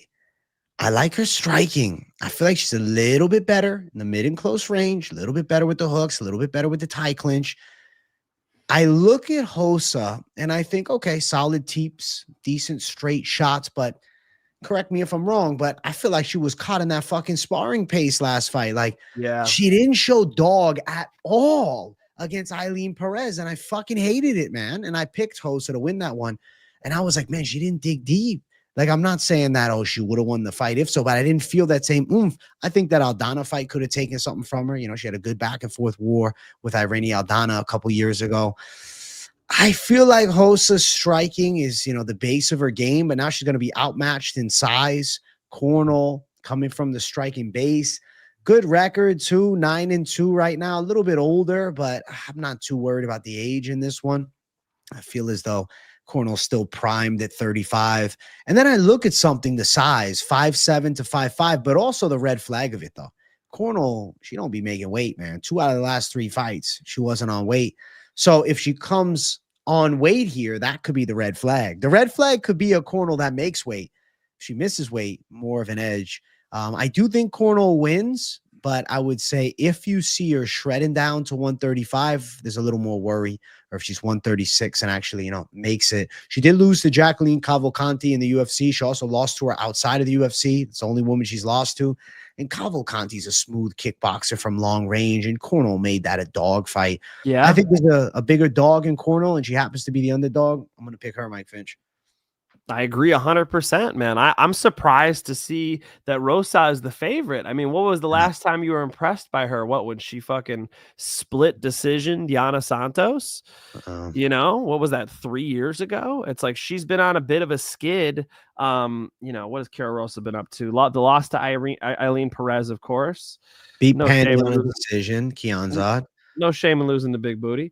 Irene Aldana beating her in a decision. And yeah, Yannis Santos. We're back to 2023 though. Like, she ain't even been up to shit, bro. As to where Nora Cornolle actually had 2 fights in 2024. My bad. The Haley Cowan performance, which was nice. She got her out of there. You got a woman who's finishing a fight, and Haley Cowan's not bad. I think that she comes into this fight with momentum. She comes into this fight,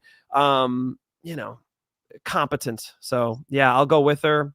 probably going long, but here's dog money. Yeah. Cornolle the pick for us both.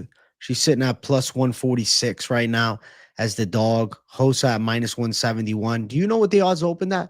Rosa opened at a 4-1 dog, or excuse me, 4-1 favorite. I don't fucking understand. I don't get what they're seeing. Oh man, I missed the boat. Oh shit. That's why I gotta check the previous week, huh? That's fucked up, guys. What the hell, man? Week on that. Trevbot, thank you for 199. Cornhole got that JDM nose. Yuck. Listen, she takes a good shot. She takes a good shot. She got a lot of fucking striking experience, bro. Don't forget, she comes from the Muay Thai background. All right. So I think Corner looks good. Thank you for 199. I think she looks good on the feet here. I think she got an edge in striking over Rosa. I don't see Rosa pulling out the grappling chops. I mean, Cornell was getting grappled up by Haley Cohen last time. And then she ends up choking her out in the second round after losing the first. I got to go with the momentum side of Cornell. She seems to have more funner fights too. Here's a dog with momentum. Exactly what you were saying, right? Here we go. I agree. Let's go. Cornell the pick for us both. Let's keep running up the card. All right, let's keep doing it. Next fight on the card, it is our featured fight of the night. It's a badass banger. I got Mike Finch cheesing over there. So Finch, tell us what you think of this fight, brother. Yo, Estevam Ribovics is a bad motherfucker, dude. Estevam Ribovics is a bad motherfucker, and Elvis Brenner is gonna walk right into the fire. That's what I like about this matchup is Ribovics is gonna try to cook him, and he's gonna jump right in. I think Ribovics is a bad matchup for Brenner. The dude's very talented, He's got finishing ability, and Elvis Brenner does too. I mean, Elvis Brenner is gonna come in, and I just feel like the way they match up, it's a great fight for Esteban or for Ribovics. So did I fuck his first name up? No, I had that right. Yeah, Esteban. Esteban, very talented striker. Can also win by submission. 5 wins by submission? The Nasrat Hakpras decision. I don't know how you guys felt about that, but wins over Daniel Zellhuber, Terrence McKinney. I think an Elvis Brenner fight is a great matchup for him. I think he comes out there and does what Joel Alvarez was able to do to Elvis Brenner. I like Ribovics, and I like him by finish. Ribovics is a good power hitter. He rips good shots together. One of those guys that will sit on his punches, big combinations, back you up, willing to engage in warfare. And that's what I love about his style. But on the opposite side, though, Elvis Brenner is a bit of a striking brawler, has some decent power, but it's awkward, man. He throws wild shots and, puts himself at risk of getting knocked the fuck out. Grappling skill set with Elvis Brenner's underrated, though. Hit a couple takedowns on Mid-Tibet Orobai. Does seem to have, the wrestling / grappling in the back pocket. Doesn't use it a lot, but did have success against Orobai on the ground, even getting to mount a couple of times. If they end up grappling, that's where I think Brenner could pull off the surprise.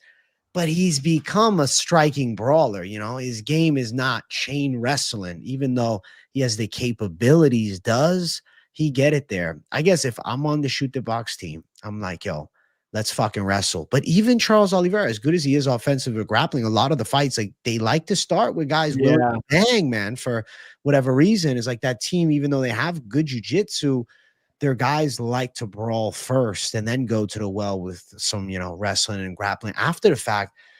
I think Ribovics pulls off a win. I think he can get a decision here, but Elvis Brenner's grappling is an interesting X factor in the fight because remember Ribovics getting taken down 11 times by Loic Rajabov. Remember him even getting out grappled early against Kamuela Kirk.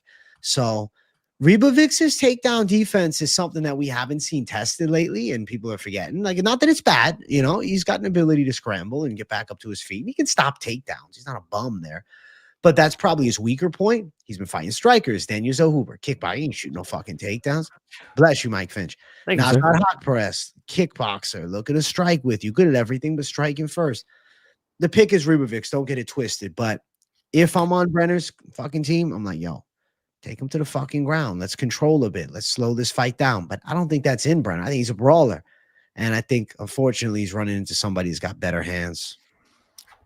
Better hands, on fire. I mean, yeah, brings the heat. Brenner's got 11 submissions in his career, but he hasn't had one in the UFC. His last submission was back in 2022. Feel like he's going to have some trouble getting the wrestling going here, man. It's going to be hard to take Estevam Ribovics down when he's not a real wrestler. He's better on the ground, but I don't really think it goes there, brother. I think Ribovics in that little cage is going to hit him hard, get him out of there. Ribovics TKO. Ribovics right now minus 260 as the favorite. Elves Brenner plus 220 as the underdog.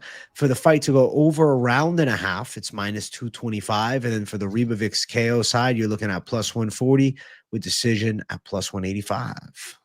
Yeah, I feel like it could be a quick one just because of the stylistic matchup. Like Brenner's not out here trying to point fight, Brenner's coming in, with that Brazilian style. It's fun to watch. You use Charles Oliveira as an example. It's a good example. Like they go right in and, kill or be killed. Oh. I think with the Ribovics on the other side, it's killed. Ribovics to get the job done. I think decision's possible too in a back and forth one, but with Brenner's vulnerabilities on the feet and Ribovics ripping bombs together, definitely live for the KO in the small cage. I think this is one of the fights where the small cage is going to lead to more violence in the pocket because there's going to be heat being thrown. I think the thing with Brenner is I think he's that type of guy. If you hit him hard, he's not like, I want to take you down and just grab. He's like, nah, fuck you. Let's go. And I'm going to swing. And that got him fucked up against you. Alvarez really bad last time. I think, probably gets him fucked up here too, man. They're exciting fighters, Yeah. So, Jeremy was in the comments, Duncan on this card, which is easy to do, but it's fights like these that make you want to watch. It's a fun fight. This is a fucking banger, man. I'm hyped for this matchup. Good card. Let's keep running. Next one is 2. You ready? Next one is great. Co-main event. We got Chris Duncan versus Mateusz Rebecki. Somebody in my comments was talking about how they train together and things like that, which is an interesting note. I don't know if I have official details on that, but I should dig further. But when I look at the matchup from a technical standpoint, Mateusz Rebecki has some serious punching power.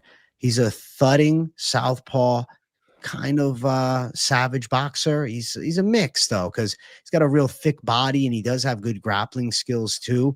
Definitely more of a guy that, lands big bombs and puts you away. He's won decisions, though. It's not like it's all knockouts. With Chris Duncan, it's interesting, man, because his striking is actually pretty sharp. He does bring a submission threat to fights, showcase good grappling early against Vucenic. But I actually thought of this when I went back and rewatched the Vucenic fight. I was like, Duncan's striking early looked real smooth. After the grappling, he started getting a little tired and he's starting to overthrow his shots. And then Vucenic shoots the takedown. Gilly there for Duncan, and it's a wrap. He's got 2 straight wins by Gilly. I don't think Duncan's got this insane gas tank, and Rebecki not known necessarily for the gas tank either, but he still went 3 rounds in a war with Mitabek Orba. I think people are like now saying, no, he's going to just run out. It's like now Rebecki just has 1 round in him. No, he can fucking go 3, even if he fatigues a bit. He hits really fucking hard. Duncan got dropped and hurt by Charlie Campbell on Contender. He got knocked out against Slava Claus. I think that Rebecki probably finds the kill switch. I'm going to go over Rebecki knockout in a pretty badass fight. What do you think, Mike Finch? Tough one, bro. It's a tough one for me because, Duncan, I feel like I underestimated a little bit. Maybe both of these guys, right? Because I picked against both of them. Oral by. So these are 2 dogs who came through, right? With Rebecki, it was the oral by split decision. And then, with Duncan, it was the Jordan Vucenic guillotine. And before that, he beat Balaji Oki, which was nice. I did call Manuel Torres over him. Shout out to Manuel Torres, who's dangerous as fuck. That's a fun guy to watch fight. In this Rebecki fight, it's real tricky, dude. I think this is real fucking tricky territory. Rebecki, thick muscled motherfucker. I mean, you don't want to be getting hit by him. I think the consequences are real. He could put people out. He's pretty tough to wrestle as well. And then with Duncan, I like him over at ATT. I feel like he's better than ever. I feel like he's better every time we see him coming off of 2 submission victories. Looks to me like he's on fucking fire. I think Duncan might be a good spoiler dog. I'm concerned. Yes, my pick is gonna be Rebecki, but fuck, man, Duncan, Duncan's hard to bet against right now. Plus 170 for Chris Duncan. Minus 220 for Mateusz Rembeszki. Momentum-wise, I mean, you got to look at the loss for Rembeszki against Ferreira. It's like, fuck, man. He was winning that fight big and then ends up getting finished off by Diego Ferreira. Fight after that, wins a war with Mitabek Urabai. I think, anybody that's fucking dogfighting with Urabai demands some respect. Even, Elves Brenner himself. Duncan with the 2-fight finish streak, 2 Gillies in a row. He's got a good UFC record too. I mean, 4-1 in the UFC. The only loss is to Manuel Torres. Both guys 32. A little bit of a size advantage for Duncan, 5'10" to 5'7", and he'll also have 5.5 inches in the reach department. So that'll be interesting to see. I'm with you, bro. I'm going Rembeszki. Now you're making me think more. I'm like, that is true. The momentum side of Duncan pulling through. He looks good, bro. I think ATT looks good on him. They do. Yeah. They work for him. The chin, I don't know, man. I think Rembeszki could crack him. And I think Duncan could end up getting put out. But we're going to find out, man. We got a dono in chat. Your boy Jeremy Field dropping his 10, bro. Hey, look at this guy. Hey, of course we're going to keep you entertained. Of course. He said it's hot tonight and humid. Good shit. Jeremy lives in Illinois, as my boy. Jeremy lives in Illinois where it gets humid in the summer, some of you, well, I guess you in Florida, so AJ knows about humidity. Oh, it's hot as shit outside. AJ's hair is going to look like fucking, one of those poodles when it comes out of the, yep. Yeah. So, I really appreciate the $10. Jeremy, thank you, brother. I really appreciate that. Yeah, we are, we're grinding every single card. So even on a card Jeremy didn't want to watch, he's entertained. That's good news. Thank you, brother. Hey, and by the way, it's Jeremy's birthday next week, AJ. It's Jeremy's birthday next week. So happy birthday, Jeremy. I will be home for XFO. You better take off August 9th and roll with me. All right. I'll be there to pick you up. Let's go. Let's go.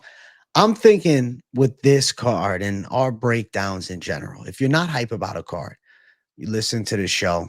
At the very least, the hype's going to jump a couple of notches, And this card, for those that were just looking at it from the outside, I hope when you look at it, you're like, there's some fucking bangers incoming. This is one of the cards where actually I don't think it lacks Apex name value. Fucking Rembeszki and Brenner, that's a featured prelim on a fight night card. That's even potentially a main card slot on like a fight night card with the crowd. Maybe it's a featured prelim or one below it on a pay-per-view. Duncan and Rembeszki, similar situation. Like there's some badass matchups on UFC Vegas 108. And this one right here, definitely fucking one of them, man. We're going Rembeszki, bro. We're going Rembeszki. But my palms are sweaty, knees weak, arms are heavy, vomit on his sweater already. Must be mom spaghetti. He's nervous, but on the surface, he looks calm and ready to drop bombs. But he keeps on forgetting what he wrote down. I could do every lyric. Is this Eminem? This is 80, guys, big news. This is actually Eminem. Mike Finch has been Eminem this whole time. This is actually just all AI covering his real face. Hey, So Jeremy's known me for a long time. Actually, 1 year before I met him, I was at the school was BJ Hooper, and I dyed my hair blonde, and I wore a big white T-shirt. I was Slim Shady for a semester. That's funny as fuck. Funny as fuck, man. Slim Shady, the real Finch man. Let's fucking jump to the main event. Kids. Do you like ready violence? for this main event? You ready for this violence? Let's go. Smash the like button, my people. And if you're new, subscribe to the channel. It's main event talk time. Tatsuro Taira versus somebody that took this fight on a real short notice, Hunsung Park, but green flag. He was supposed to fight next week. Next week? Supposed to fight next week, August 9th. So, now steps in 5 rounds instead of 3. He was scheduled to fight Steve Erceg, which, Steve can box pretty good. He's a sharp striker, well-rounded. But Jiu-jitsu. Bro, with jiu-jitsu. jiu-jitsu, Steve's got good jiu-jitsu too. I like that camp. Steve's all overall, he's good. But now they throw him Taira. This is a really interesting fight for me. Tatsuro Taira is Japan's best flyweight right now. And Park, to be fair, same thing can be said. He's Korea's best flyweight. So it's like a regional warfare. Who will take home the honors? All right. And I think winner of this fight then puts themselves, in the hat for a #1 contenders fight or something damn close to it. I am picking, and I did my video earlier today because we didn't have the main event until today. I'm going to Tatsuro Taira. Park's boxing is dangerous. Park can rip shots on the feet. Park's pretty smooth. He's physically strong. He's got good grappling offense and defense, to be fair. But, you know, I look back at the Seung-Yuk Choi fight, the debut, and there was times where he was off balance, times he was on his back. And since then, he's looked great. I mean, the Carlos Hernandez win, he looked perfect. The win against Shannon Ross, he destroyed him. But he hasn't fought somebody like Taira. Taira's battle tested. He went 5 rounds in a war with Brandon Royval. Got outstruck. And I picked Royval as a dog in that fight. But Taira's ground skills are hyper elite, but he's not a bad striker. He's getting better at striking. His straights are pretty nice. He also is going to have a nice reach advantage in this fight. He's going to have 4 inches on the side of Park. Interesting clash of like frames too, right? Skinny and long Taira, and then more of like a, you know, jacked and shorter arm build with Park. I'm going to favor the side of Taira to eventually get to dominant positions. I see him taking Park's back. I don't know if he can get Park out of there. You know, Park's submission defense is put into the test. I mean, you're looking at an undefeated guy, you know, versus a 15-1 guy. This right here is a great battle of flyweights in their 20s right now that have a ton of upside. I think Taira finds a way to win, but not without adversity. Park does land a lot, but to be fair, Park doesn't have a ton of head movement. There's availability for straight shots. Taira's got a bit of power. You know, he showed that against Carlos Hernandez. He can definitely crack a bit more than people anticipate. I'm going to say that Taira wins, and I think he could do pretty well in all areas here, but some moments for Park, but ultimately Taira's fight. Park's a finisher, man. He's 29 years old, you know, so a little bit more towards his prime than the 25-year-old Tatsuro Taira, at least you would think just by looking at the ages. I do think he's got an edge with the striking. He's very technically sound. You know, in a matchup against a Steve Erceg, I think I was going to lean Park. I think I was going to, and he was a 2-1 dog against Steve Erceg, but I like him in a Steve Erceg matchup. In a matchup against Tatsuro Taira, you're dealing with the best submission grappler in the division. His back takes are next level. Tatsuro Taira can control one hook on one side, and he gets what's called a power half on the opposite side, where he buries his forearm into the back of your neck and steers you. He understands diagonal control really well. So when he gets to your back, he's just so lethal there that, yes, AJ, I do think there's a big risk of a Tatsuro Taira rear naked strangle. His jiu-jitsu is really nice. I've been doing jiu-jitsu since I was a little kid. Been doing jiu-jitsu for 22 years. Tatsuro Taira is fucking impressive, you know, and the kids, you know, about that many years old. So Tatsuro Taira has the biggest advantage in this fight, although I would say there is a slight lean to Park when they're kickboxing. The thing is, even against Brandon Royval, he was able to get to his back multiple times, able to get the party started multiple times, and then start to zoom out. Does the younger man have less experience? Absolutely not. It's the exact opposite. Who the fuck has Park beaten? As to where Tatsuro Taira has gone through Alex Perez, Carlos Hernandez, Edgar Chairez, Jesus Aguilar, CJ Vergara, you know, etc. I mean, that's almost all of his UFC fights I just named there. And then, of course, you know, the loss to Brandon Royval, but Brandon Royval was in a toe-to-toe war with Van, who's getting a title shot next. That's right up there towards the top of the division. His striking is very impressive. Park has beaten Carlos Hernandez. That's about the only impressive one I'm seeing on here. 3-0 inside the UFC, albeit though 3 finishes. You got Japan versus South Korea. It is a fun fight. The added X factor is Park is the one having to make the adjustments to this card, fighting a week earlier. That's going to, you know, throw him for a little bit more of a loop than Tatsuro Taira, who was already ready to go. I think nothing changes with Tatsuro Taira. He wanted the takedowns anyway. Now he's going to want them here. I do think that Tatsuro Taira gets this thing done, uses his advantages in the grappling department. We have to see where Tatsuro Taira's striking is at. Now's the time for him to get better. If we see any regression, any bit of him being gun shy, Park's a fucking dangerous opponent, man. He gets people out of there. It's a fun fight. I'll go with the grappler. Give me Tatsuro Taira and give me submission. You said best submission grappler in the division. You think he beats Pantoja in grappling? Pure like jiu-jitsu grappling, yes. Okay. And MMA grappling. Pantoja is a better wrestler. Okay. Was curious about it. I had to double check. I'll be interested to see it. Like these two do like a submission only match, bro. Tatsuro Taira is nasty.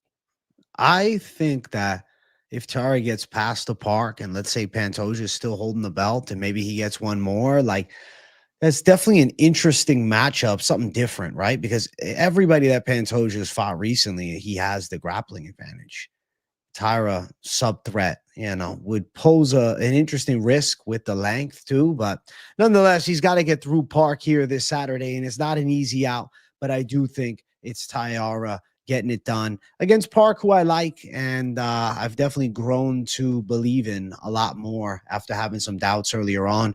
He's a minus 330 favorite, but I actually think that kind of makes sense with the level that he's fought at. Park, a great prospect at plus 270, but I think he's biting off more than he can chew right now.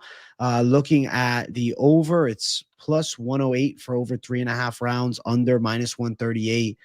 We'll find out about Park's submission defense. We'll find out about how he escapes bad positions on the mat. We're going to learn a lot, but I do think Taira, in teaching Park the lesson and us learning too, I think Taira's getting his hand raised. I think so, man. I think so. It's the biggest skill gap here. But, you got my brain going with like this, we've been picking dogs and winning on dogs who have momentum. Here's a dog with momentum, bro. Yeah. Park is on fire. It's a big moment for him. Main event, so he took it. He's stepping up against the kid who I think he sees the advantages he has on the feet. It's a fucking fight, man. I'm excited for it. Hell of a fight right here. I am way more excited for this than the original main event. So I'm happy with what the UFC pulled out of the fucking hat on short notice. And we're going to pull some shit out of the hat too, because we got one more section. All right. It's parlay time, Mike Finch. Let's do it. All the competition that try to compete, stand back, watch the bomb drop. Parlay time. Open up your wallets and let's bet on some fist fights. Yeah. Parlay time. I'm going to lock Kevin Vallejos because he's got too much power for the Apex Saturday night. Yeah. Kevin Vallejos knocking out Danny Silva, but it's a parlay, so I'm going to slide it in as a money line play, and AJ is going to send it home for us. All right. The pressure's on to send it home. All right. As AJ scours the card. I thought to myself, first thought, I was like, all right, I'm going Vallejos for sure. But then Shit, I always do that to you, bro. It's you all start right, going first. You start going first. I am going to scramble, and I'm going to go towards a little bit of value. I think Pulyaev is going to beat up Nick Klein on the feet. I believe in the Russian striking, and it's closer money. It brings you to plus 111 for your parlay. So you got a real fat favorite, and then you got a close money favorite. I think that they both win. I'm with Finch on Vallejos as one of the most, if not the most, confident calls, because I simply put, like, I believe in the kid as a future contender. I think that two leg is nice at plus 111, man. So we're going Finch, man, Vallejos, me, Pulyaev. I think we're on the right side of history this week, Mike Finch. I feel good. I think so. I like the parlay a lot, man. Yeah. Not a ton of name value, but you guys saw some fun matchups. Duncan and Rebecca, Park and Taira. We've got a good main and co-main that will, as far as the matchups are concerned, I think each guy has a reason to be real confident stepping into the cage. Those make for fucking great fights, guys. I'm excited. I hope you guys are too. There's a lot of fist fights that we get every weekend, so it's easy to be like, this card sucks. I'm excited for some of these, and a lot of these Apex cards have been my best betting. A lot of these little cards, AJ, is where I made that money we were talking about before we went live. So if you guys want to see my 5 most confident picks named by AJ DeVito himself, the link AJ always posts in the chat.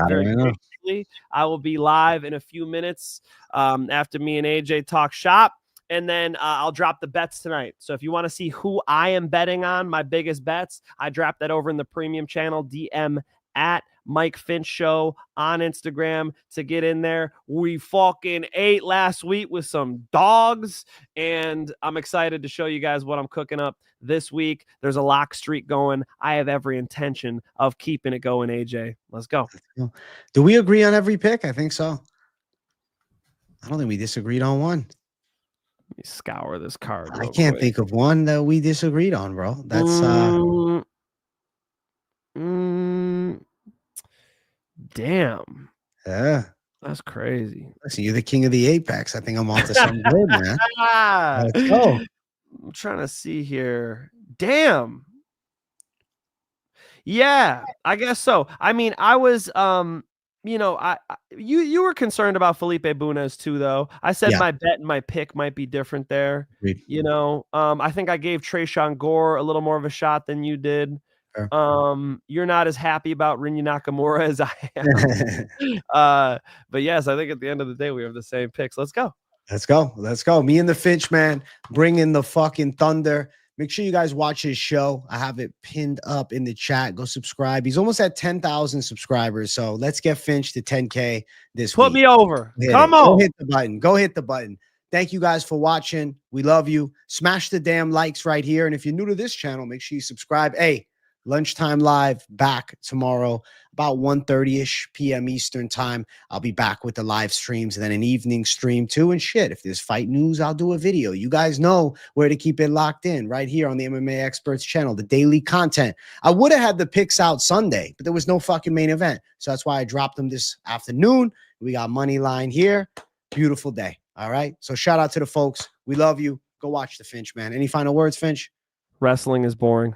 It's a good way to end it, bro. W to the Finch. W to the people. Peace out.